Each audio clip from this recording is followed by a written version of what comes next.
Hello everyone, my name is Gabby and I'm back with another review of Agents of S.H.I.E.L.D. Today we are discussing Season 7, Episode 10 entitled Stolen. I've done enough of these by now that y'all should know the drill. If you haven't watched the episode yet, go and watch it so you don't get spoiled. You should get to enjoy this episode without any spoilers. It's a good one. But if you have seen the episode, let's dive right on in and start discussing. Spoilers are a-happening. So we're getting very close to the end of the season, and I'm really scared for how all of this is going to be wrapped up in 2 weeks and 3 episodes.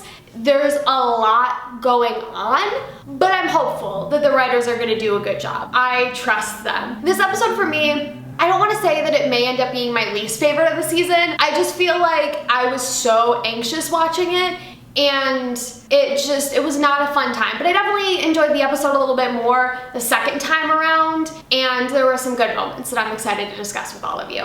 So right off the bat, I want to say that James Paxton, oh my goodness, he was such a wonderful choice for a young John Garrett, and I think it was so brilliant for the writers and the creative team to decide to bring in Bill Paxton's son to play a younger version of him. That's like such a beautiful tribute to him, and James just did such a wonderful job, and it almost makes me long for the early days of S.H.I.E.L.D., and I absolutely need to go back and rewatch those early seasons because I feel like there's so much that I've forgotten that would only make me appreciate this episode, all of these callbacks and references that we are getting even more. And as much as I was annoyed with Garrett in this episode and wanted absolutely nothing to do with him as a character, he had lots of really, really good moments that James capitalized on and just were really enjoyable and lovely and fun to watch. I'm really curious to see what the writers do with Garrett as a character, because him being brought into the storyline changes the timeline completely. Some people have been talking about this, and it's definitely been on my mind too. If Garrett is done with S.H.I.E.L.D. and never joins Hydra and is just now hanging with Nathaniel Malik, who's going to recruit Grant Ward to S.H.I.E.L.D.? Is it Victoria Hand? Are we gonna get to see Grant Ward be a good agent and never be turned to Hydra? Oh my goodness, the possibilities. I feel like the finale is when we're gonna have just like all these people pop up. I don't want to say we're gonna do it Avengers Endgame style because S.H.I.E.L.D. does their own thing way better. Imagine just the great ensemble performance we get at the end with like all these people from the show's past showing up together to take down Nathaniel Malik. It'd be so satisfying. I'm really pumped for whatever the hell the writers have planned. But it definitely makes me curious because Garrett is a character that the timeline hinges on a lot when you think about it. The next thing that I have written in my notes is just GARLICK in all caps. It's Garlic with a K because that is the new official ship name for Nathaniel Malik and John Garrett. And I gotta say, I'm kinda digging it. Their whole little intro is so funny, and I think their characters bounce really well off each other because Nathaniel Malik is this really cocky, arrogant SOB that I just cannot stand. And then John Garrett is just, it seems like he has like 2 brain cells and is just like such a bro. And the two of them together are really something. I gotta admit, as much as I hate their guts, they're pretty entertaining. And they're also, I'm thinking about it, they're such cliche villains. It makes me so sad because S.H.I.E.L.D. has had all of these really great villains who are super interesting and complex. And for our final season, we get these 2 idiots. I mean, it feels like a bit of a letdown, but at the same time, I'm also not complaining because I don't know why I would want these really interesting villains who are like super threatening and intimidating. Like, give us somebody easy for a final punch and we can just go home and sleep, you know? I feel like the S.H.I.E.L.D. agents deserve that. I've said this once, I'll say it 1,000 times. I'm obsessed with the season's title cards. I think we've gotten our official title card for season 7 now, and it's this really cool neon look, and there's all these numbers and like clocks on the sides of the card, and it just looks really epic, and I love the 80s neon look to it. I already sort of said 80s, which is annoying because I wasn't gonna say that right away, but it has an 80s look to it, and because the S.H.I.E.L.D. agents are stuck in the 80s, it feels very fitting. I just love it. S.H.I.E.L.D. title cards are always amazing, but I've had had so much fun with the title cards this season. I talked about that a lot in last week's review, so I'm gonna leave it at that because y'all know how I feel about the title cards. They're epic, but I love the official title card for season 7 now that we've gotten it. And I think we saw it in an earlier episode, but seeing it again and sort of getting that confirmation of like, that's the official title card for season 7, pretty dope. After the title card, we open up with a scene of Mac, Coulson, Yo-Yo, and May all riding on an elevator, and the elevator opens up to see none other than Queen Roxy Glass. The Deke Squad is here to stay, and I'm loving it. I'm so glad that they brought Tipper Newton back for this episode, even if it was for only one scene, and to hear her talk about how Deke wasn't actually able to make them SHIELD agents, but how the entire Deke Squad is now in training to be SHIELD agents.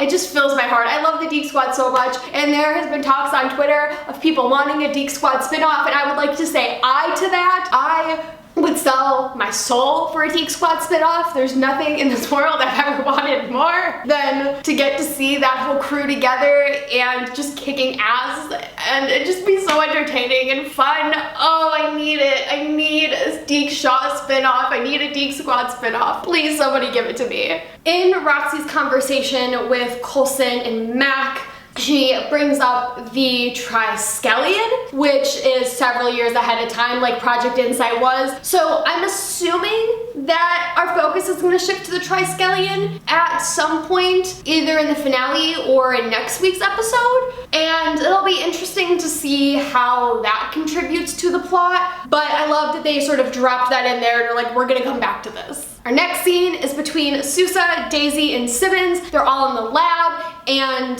Sousa offers to carry Daisy's bag for her, and we're getting a little bit more doozy moments, and I'm just loving it more and more. Like, I wasn't on board with this ship at first, and now I'm just sold. And it's just like that. It's that easy. It's amazing. And I love the fact that Simmons looks at both Daisy and Sousa all knowingly, and it's just like, she just knows that there's something there. Daisy and Simmons deserve to be able to have like a nice girls' slumber party and like do their nails and talk about boys and have fun, and they have to be dealing with all of this crap. It's annoying. Daisy obviously does not want to talk about Sousa though, because she ends up switching the conversation to talking about the implant that Simmons has in, and mentions her being inconsolable when they removed it. I'm glad we came back to that because that's kind of important, and we just never addressed it in the rest of last week's episode, obviously because, you know, we had to get out of the time storm. But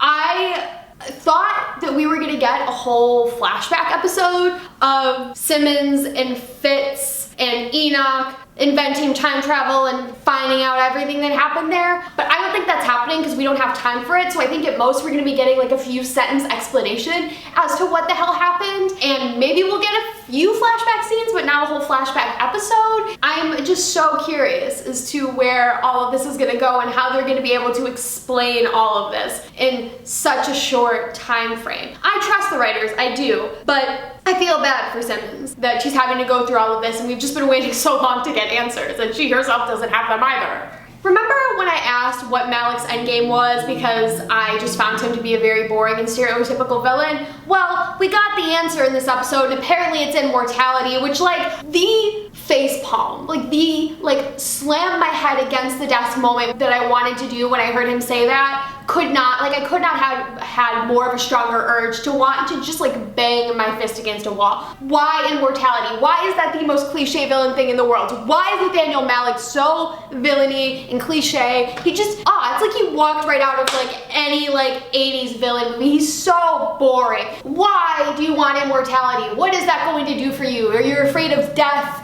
It's so Voldemort-esque, like it's just been done so many times. So like, just give me something more interesting, any motivation, anything. I almost wish that I could confront him and be like, that's all you want? Like that's how low your aims are? That's just what you're looking for? How does the time stream even give you immortality? Like, how does messing with the SHIELD agents, working with the Crown Cops, like how is this accomplishing any of your end goals if you want immortality? And if Garrett supposedly wants it too, I'm bored, really. I just have no interest in Malik and any of his wants or desires. They're just, he's just such a terrible villain.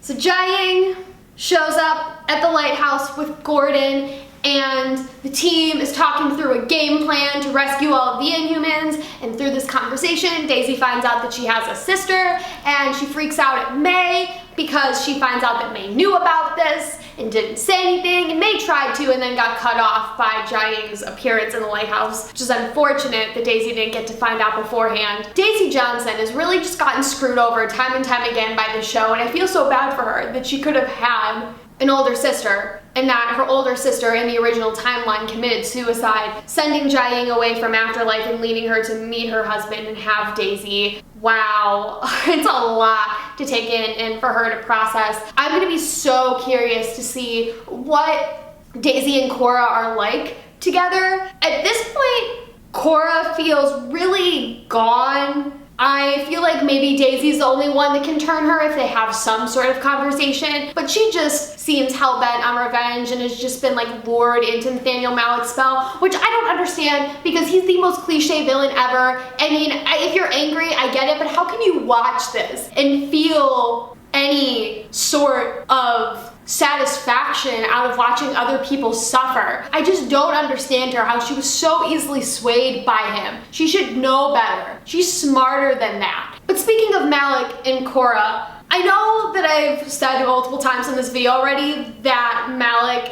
is a weak villain, and I just don't feel very convinced by him or threatened by him. He just annoys me. But his explanations for why he's doing what he's doing, talking about anarchy and just chaos, is actually kind of Thanos-like, that if you really listen to it, seems sort of legitimate. He recognizes that S.H.I.E.L.D. has screwed over a lot of people, that Hydra has screwed over a lot of people, that the Inhumans have screwed over a lot of people, particularly how they treated Cora. I don't think that Nathaniel thinks that Hydra's actions of chopping up Jiang were right. I don't think he approves of that, although, you know, looking at what he did at the end of the episode, kind of hypocritical. He recognizes that all these organizations just want power and just want to insert their own influence, and that it's better to just have chaos and don't let any one organization be able to have all power. But what he's doing instead is manipulating time and just getting to be God and decide who gets power, and you don't get to play God. You don't get to play God and have things end well for you. But it does feel Thanos-like, because when you listen to Thanos' explanation in Infinity War, you sort of are like, yeah, resources and all of that nonsense. But when you look at what it is they're actually doing to accomplish their end goals, not very good, and that's where you start to get into some of the villain territory. And the way he describes himself and Cora as being like a Robin Hood, like, give me a break with this BS. We move on to what is probably my favorite scene in this whole episode. And it's Deke with his Walkman and the Deke Squad cassette and the headphones. Oh, it's so good.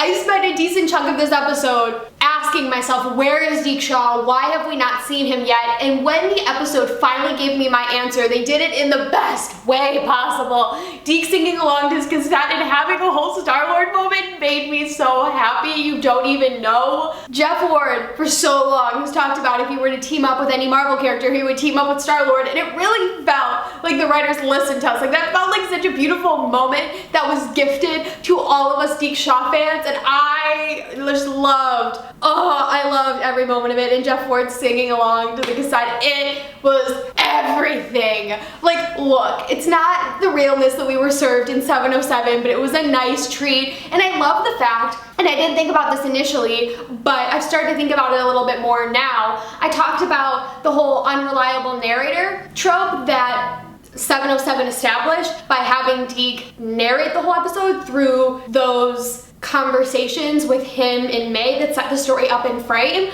So the episode did that, which sets up the idea of there being an unreliable narrator, because you never know how a certain character is going to embellish the truth or tell you what it is that they want to tell you to make versions look good in a way that satisfies them. Immediately, the show has cut that down with the D-Squad cassette and with Roxy showing up, like all of these little things that validate his version of the story, and I love that. It's amazing though how the writers can manage to make so many jokes about Deke, but yet continually validate his character. It's really weird and odd and contradictory, and it feels like there's a lot of cognitive dissonance happening, but I don't hate it. I really don't. I don't. It's great. It's so fun. And the camera movements. Oh, we get so many cool camera moments in this episode that look so pretty. And this is, I think, the first one of the episode that I really noticed. It just looked unreal. It was so good. I love the little moment when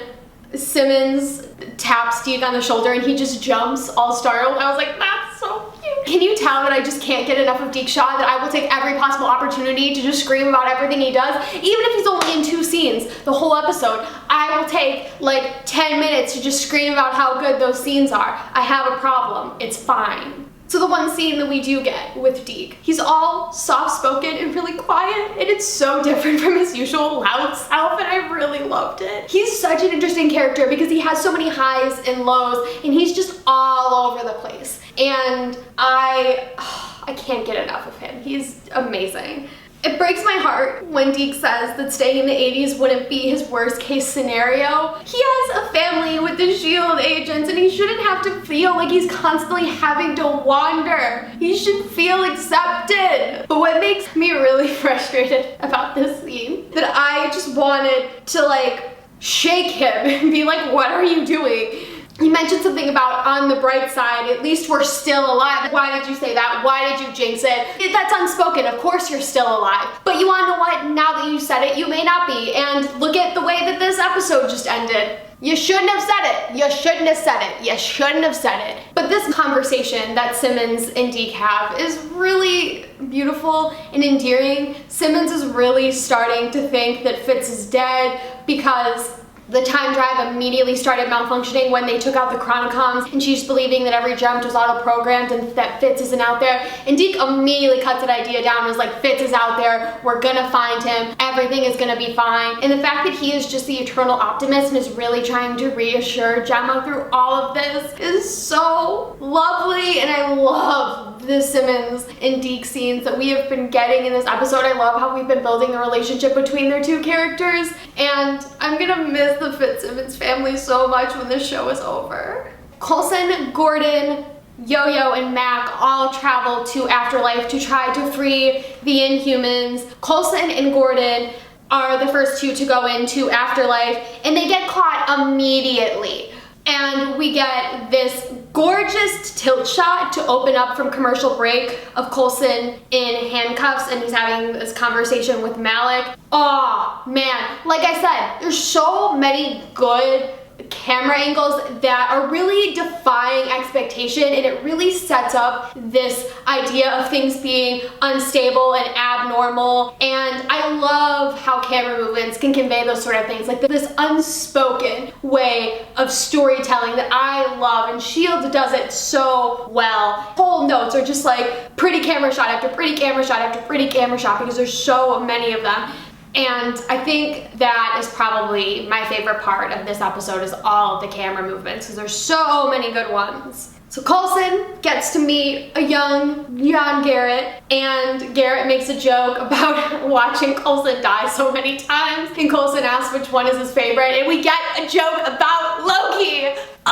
We're making Avengers references now. I am loving this. Back to more doozy moments. Sousa encourages Daisy to talk to her mom, even though Daisy doesn't want to because of the timeline, and Sousa tells her that the timeline is screwed, pardon his French, which is the funniest thing in the world. I'm just falling in love with Sousa more and more. He's such a great character, and they're doing so many good things with him this season. We also get the title for this episode referenced, and he describes the conversation between Daisy and Jiaying, if they were to have it, as a stolen moment, and wanting to have those stolen moments that you're not supposed to have, but you can get anyway. I love the fact that, I don't want to say a decent handful, but at least 2 episodes, because A Trout in the Milk also came from one of Sousa's lines, in that he just gets such good lines, they get to be the titles of the episodes. That's pretty freaking cool. And there's a lot of reasons why this episode could be called Stolen, especially considering the ending. I love the fact that to end this conversation, Daisy calls Sousa square,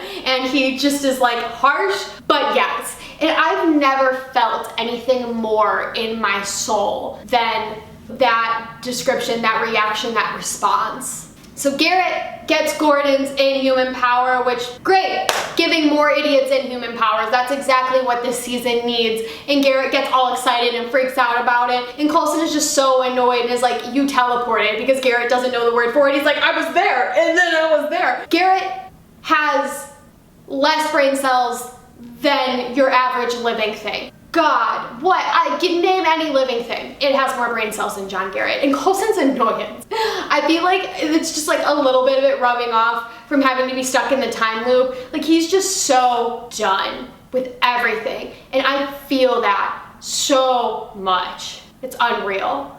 So this next scene between Daisy and Jiaying was so good, I almost had tears in my eyes. Deechan and Chloe absolutely killed it, and I think it was so great for Daisy to have this moment of really coming to terms with her relationship with her mother and sort of learning to not let go, but learning to be willing to talk about it, open up, and be able to process like everything that happened and be able to really associate the person that her mother is now and the person that she was after Hydra got to her, and be able to just have like, I guess, a full understanding, being able to have that dialogue, that conversation, being able to see it for herself, have that transparency in an odd way, I guess. It's impossible to sort of describe what it is that's going on here, because there's a lot of people that have felt very conflicted about this moment in the episode and what it means for Daisy. Is she forgiving Jiaying? And is that sort of problematic? Because then are you forgiving your abuser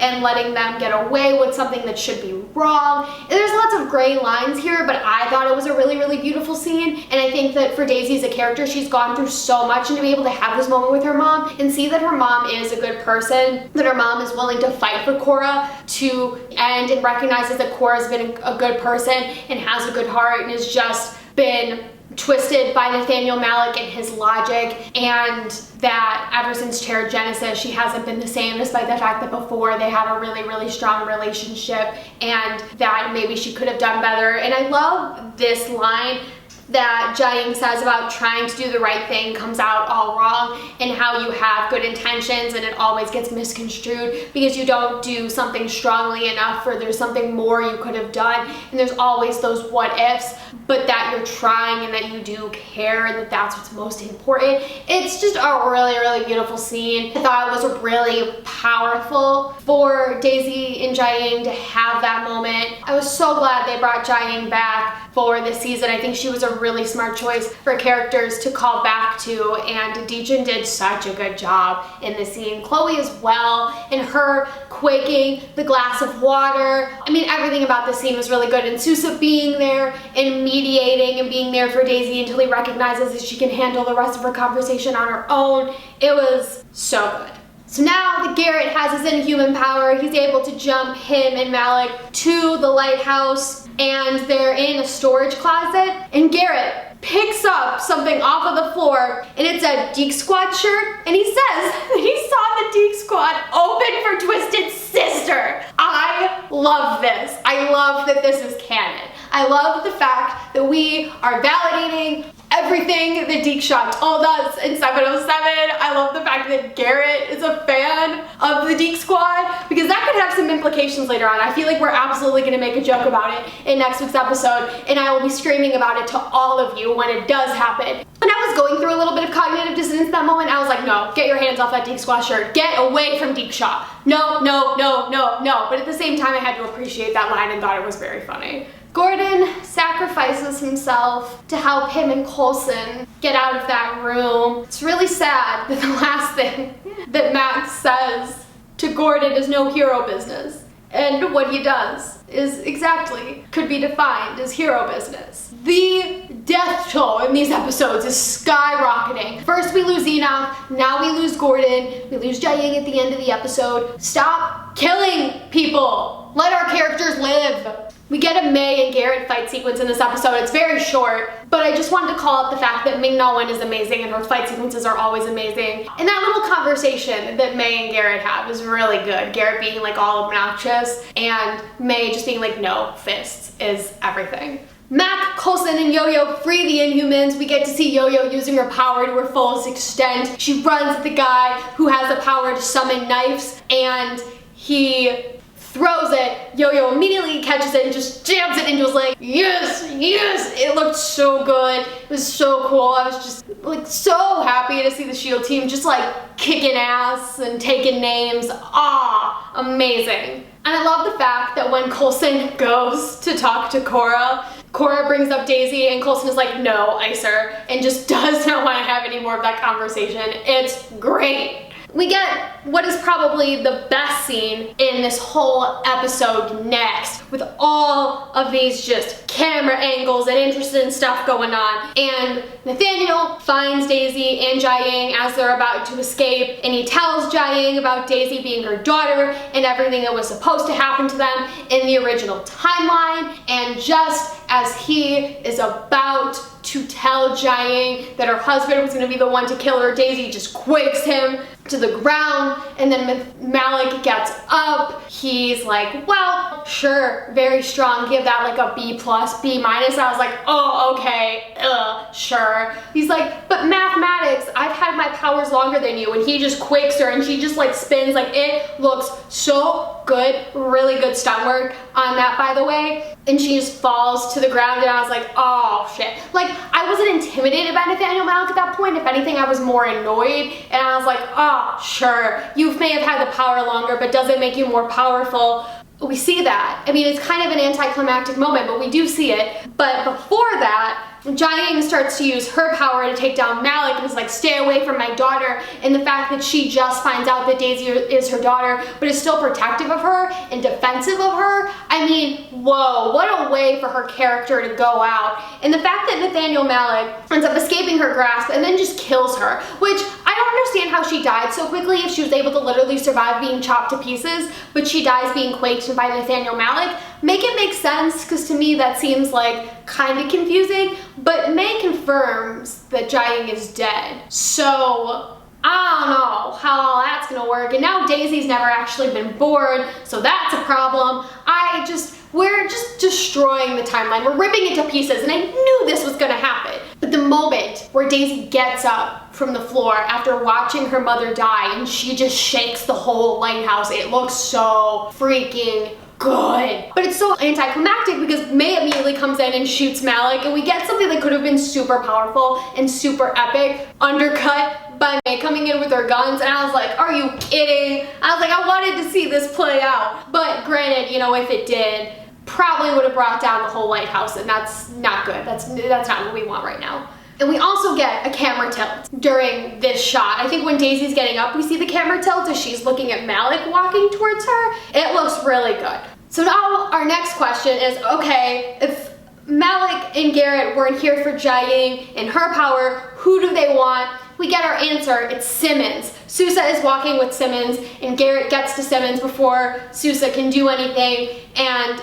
Gemma says shoot him, and Sousa, unlike any of the other SHIELD agents before him, takes the freaking shot. And we also get this tilted camera angle as, I think it's after they both disappear, it's like this look of surprise on his face, and it really just conveys the imbalance and the chaos and everything going on. So many fun camera angles in this episode. I keep saying it, but that's because I keep having to talk about each and every single one of them because they're all so good, and I feel like I'm repeating myself. So the next scene that we get is really pretty with the camera angles. I know I keep saying it, but there's so many good ones. Coulson brings Cora to the Quinjet, he sets her down, and then we do this full circle of the entire Quinjet, and that's when May, through like video chat or whatever, mentions that Jiaying is dead, but she doesn't know like what Malik and Garrett could have come for. I mean, it looks so good. It's like all these really unnatural camera angles, things you wouldn't normally do with cameras, that are really just creating this mood of chaos and abnormality, and it really fits the anarchy theme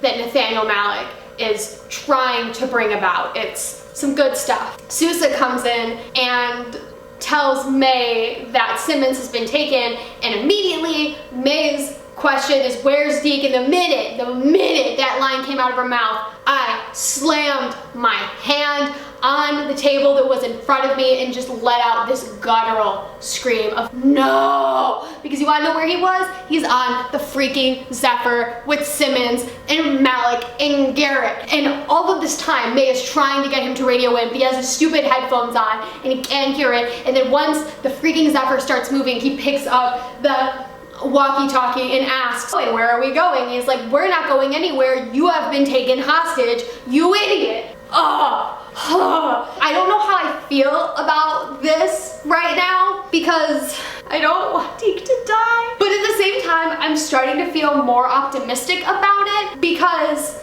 it seems like Deke may take a few punches, but he may make it out okay. Doesn't mean that he still won't die, but I don't think he's gonna die at the hands of Nathaniel Malik or John Garrett just yet. So this picture, remember this one that I freaked out about and had a whole meltdown over last week because I thought it was from 709? Turns out it's not. It's probably from the finale or from next week's episode. I wanna cry because I'm just done because this picture has been stressing me out for weeks now. Weeks! I just have to wait to see the outcome of it. But I feel good about Deke because number one, he's hidden. Malik and Garrett don't know he's there, and he's operating and working on all sorts of stuff with the shit, so he can tinker and he can figure out a way to bring them down. And he's a clever dude, and I think he can do it without getting caught. Number two, Garrett's a fan of the Deke squad, so I don't think he would want to take out their lead singer. I think he would vouch for Deke, maybe. However, if Malik finds out that Deke is the one that killed his father, that's not good. So we have to pray that he doesn't know that. That's not information that we want him to know, because that won't end well. But either way, Deke is resourceful, and he's smart, and he's a survivor, and he's gonna make Nathaniel Malik pay. He's gonna get crafty, and we're gonna see Deke Shaw F some things up. It's gonna be a fun time. So the last thing I want to talk about for this review, in the tag we find out that Malik kidnapped Gemma because Fitz is apparently the linchpin that stops Nathaniel Malik from succeeding in whatever the hell his plans are. And so he wants Gemma to take him to Fitz so that he can, I'm assuming, take Fitz out so he is unopposed in whatever the hell his game plan is for immortality or whatever the hell he wants. And while that's terrifying, there's also a large part of me that's like, yeah, take us to Fitz. Tell me what the hell is going on. That means that Malik's probably gonna have to remove Gemma's implant, or maybe Gemma will stall. I don't know how that's gonna go. I love the fact that despite the fact that Fitz is pretty much absent for the entirety of this season, they still managed to give him such a pivotal role in what is going on. And I'm just, like I said, I'm so curious just to see how all of this pans out. But if Fitz wasn't able to be in this season on camera, I'm glad that we were still able to give him a significant role and a significant piece to play in how everything wraps up. Because it makes sense that Fitz is the one that's holding all of this together and is the person that is going to make sure that Nathaniel Malik does not get what he wants. However, this also worries me because I'm like, what if Fitz has to sacrifice himself for that to happen? Because Deke Shaw isn't going to let him do that, and so Deke Shaw would probably take his place, and that means that Deke Shaw would probably die, and I'm not a fan of that. So let's just hope that whatever Fitz does isn't life-threatening to him. So we need Fitz to live so Deke can live. So I think that's everything for my thoughts on this episode. Getting real close to the end, guys. We have an episode next week and the 2-hour finale the week after that. I don't know, so I'll ask you guys this now. Would you like to see me discuss the 2-hour finale in one video, or would you like 2 separate videos where I talk about the first episode of the finale and then the finale, the second episode of the finale? Let me know in the comments down below. And if you have any thoughts on this episode, anything that you thought was good or exciting or interesting, scenes you liked, let me know in the comments. Thank you all so much for watching. I hope you are having a wonderful day. Lemons to all of you, and I'll see you next time for a new video. Goodbye.